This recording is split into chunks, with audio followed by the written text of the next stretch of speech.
So all the beer that you drinking here is made here. So New Jersey got funny laws, but we can't sell anything that we don't make here. So everything that you drink here is made here, whether it's a seltzer.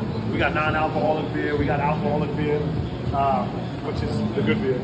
But so basically the way it's set up is this is our brew house. Hold on. Get that brew back. Listen. Y'all know I knocked them bitches back. Look. Get the mask. Oh shit. Hold on. There's always super villains out here.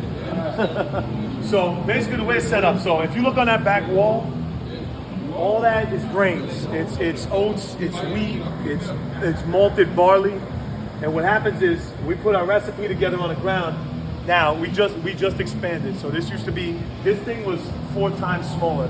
We just expanded last week. So I used to be able to point this out better, but there's a loft in the back. We forklift our recipe up, we crush the grains, and then it shoots it up to this thing right here. And that's like a holding place, and then we drop it into here. This is the mash tun. So what happens is, when you crush these grains, when you crush this malted barley, right? Inside of the actual grain are enzymes. And when we soak it at a certain temperature water, those enzymes get activated. And what happens is, this is the mash process. Those enzymes convert the starches into sugars, because later on in the process, yeast eats sugar and creates beer. So I don't make beer. I make yeast comfortable. Like, I do shit for yeast that people don't do for family members. Right. So like our whole thing is making yeast happy. So what we do is we take these starches, this barley, this wheat, these oats, and we convert it through its own enzymatic process into sugar. So when it's done after about an hour, it runs through, and at this point it's not beer yet, it's called wort. It's a sweet, sticky substance. You ever have like a Malta Goya? Yeah. It's a malt product, right? So it comes through. Just watch this step, guys. There's a lot of little trip hazards here. And then it comes through the boil kettle, right? So this is the boil kettle here. So the boil kettle, this is the point where we start adding hops. The earlier in the process you add hops, and the hotter that the wort is, so now you're at a boil, 212 degrees. The hotter it is, the more bitterness you get off of it and the less flavor. Later on in the process, as this cools down, we add what's called whirlpool hops, and it's less bitterness and it's more flavor. But also this is the part of the process where as it's boiling, kind of these like volatile components that we don't want in the beer burn off. So the boil is important for multiple reasons, but this is the point where now you got the flavor from the malts that you mashed, but now you're starting to add hops, and hops have a bitterness. And as you know, you think about sweetness and bitterness, they counter each other. It's like in cuisine, right? So you wanna, this is where you're really starting to play with the end flavor of the beer, although the true end flavor process comes from the strain of yeast that you select. So if you guys come this way again, guys, just watch your step. There's hoses, all right? I don't need OSHA coming in here because it's on camera. We from the hood. We step on everything. So just watch, there's a little ledge right here too. The little lip. So I see it. We went over the hot side. This is the cold side, right? And this is the side where, when it comes to germs can destroy your beer. These little microorganisms can destroy everything. On the hot side, we don't have to worry about it because it's so hot. But now, these tanks are sitting here at anywhere from 35 to 70 degrees. Right now, they are super susceptible to infection. So what happens is, so we put them in these tanks. So before they go in this tank, we sanitize.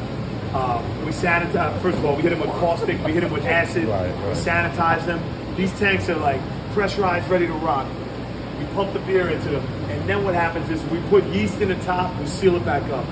And now what happens is the yeast starts eating that sugary substance that we created, that wort. And that byproducts of yeast metabolism is ethanol alcohol, as well as CO2, amongst like 200 other compounds. But so it's pressurizing itself. So what happens is we have to let that out, right? So you see these hoses, right? Watch, look at this one right here. This is a good one. Right, you see how that's bubbling? If you can hear that, that's God talking. Okay, that's fermentation. if you look up the principles of alchemy, right? We go back to the ancient mystery schools. Alchemy, that's alchemy. That's transforming one thing into another thing. And that's yeast naturally making beer. So what happens is the CO2 is coming out and we have to let it out, but we don't want to let bugs back in. So we hang it in a sanitized solution. And we take readings every day, right? So this beer right here, right? This is our Older Pain Double IPA. This is a beer we do for, I don't know if any of you guys are Jets fans, but Joe Beningo is a big New York sports talk radio dude.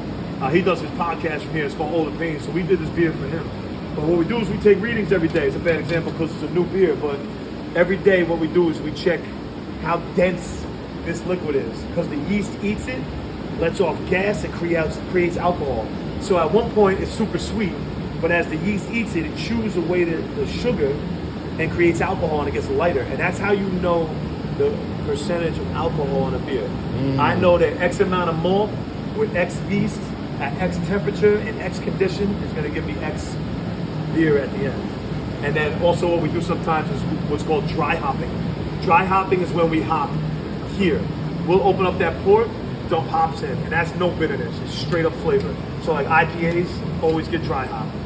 And the bad side of that is, as a business, that plant matter, those hops, because hops are the first cousin of weed. If you look at hops, it looks exactly like a weed bud. It's the exact same thing. Like the resin glands that are the trichomes on a weed leaf is the lupulin glands on the hop leaf.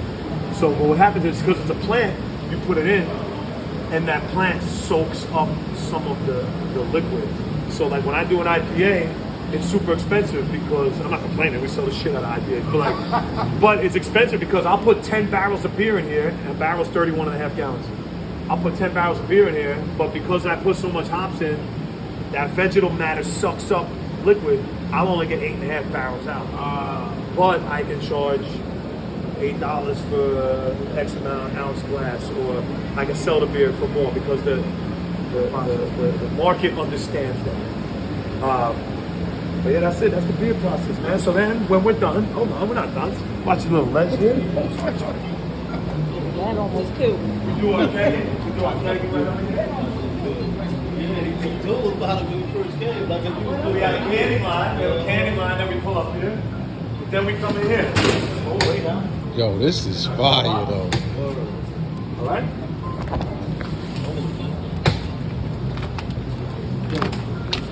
Oh, this is fire. Oh, we're in the fridge though. Orange Street So we keep this at 38 degrees. Huh? And in the back. Man, talk about air conditioning. a couple things with this. So no beer that we ever have is warm. You will never have our beer warm unless you go to I don't know, a liquor store that keeps a Bottle King or a Stu Leonard's. I'm not trying to like shit on Bottle King or Stu Leonard's, but hold on a second. This is fire. Look at that, bro. Guys, I'll call you back in 2 minutes, all right? Say hello to everybody. Yeah. Who's that? That's not Charlie. Oh no. That's my son, Jonathan. Jonathan, what's I'll up? call you right back, you know. All right. So, one of the things that was nice about this was I got to build this from the ground up. Talk about bar talk. Huh? I noticed I would go to all these, like when you're building a brewery, all you do is go to other breweries and try to get ideas. There's no ideas original. But what I kept seeing was these breweries would have like refrigerators behind the bar. Right. Somebody would have to like wheel out there, fill it up. I'm like, fuck it, let's just build ours into the cold box. Now the staff can just slide those doors open. And then the other thing is, our beer, we brew it right there. It makes it 15 feet to here, and then it goes through less than 5 feet of lines. Right. So the reason that's important is because if you go to like I don't want to shit on Applebee's, but fuck Applebee's, I don't care. So, but they might have 130 feet of vinyl tubing, and what happens is this is cool beer that's susceptible to infection. So that's why, if you ever go someplace, you have a draft beer at the top, and it tastes a little bit funky, or it tastes a little bit off. They're not cleaning their draft lines, or their draft lines are so long. Most local breweries you go to, you won't run into that because my shit is less than 6 feet. So there's not a lot of ways for it to get funky. Now, the beers we make funky on purpose, but that's different. That's a different kind of funk. But anyway, so that's our cold storage. And then also we have like a mobile canning line that we pull out. So we can all these beers. So like this is that HCK, right? Little Hackensack love right there. This is our Pepper Coast. This is an Imperial Pale Ale that we make with a crushed talk your West talk, African OG. pepper. Talk your This talk. is that good stuff, man. That's Uziza pepper. I found this digging through the Nigerian market on Anderson Street. Put it, I swear to Talk your fucking talk God, bro. on Project Put it Vision. in a fucking beer. That shit is banging, bro. For real. We got the Viper Head for the Medusa hops. We got all kinds of things going on in here. So that's it. That's our cold storage. Word, That's man. my whole story. That was an experience, I'm not man. even going into barrel aging. Check it out. That's where we're at. One more thing. Could you salute Project Vision TV? 100%. I will salute Project Vision TV. All day. Peace and love. Peace and All love. day, all Peace, day. love, and beer. Appreciate it.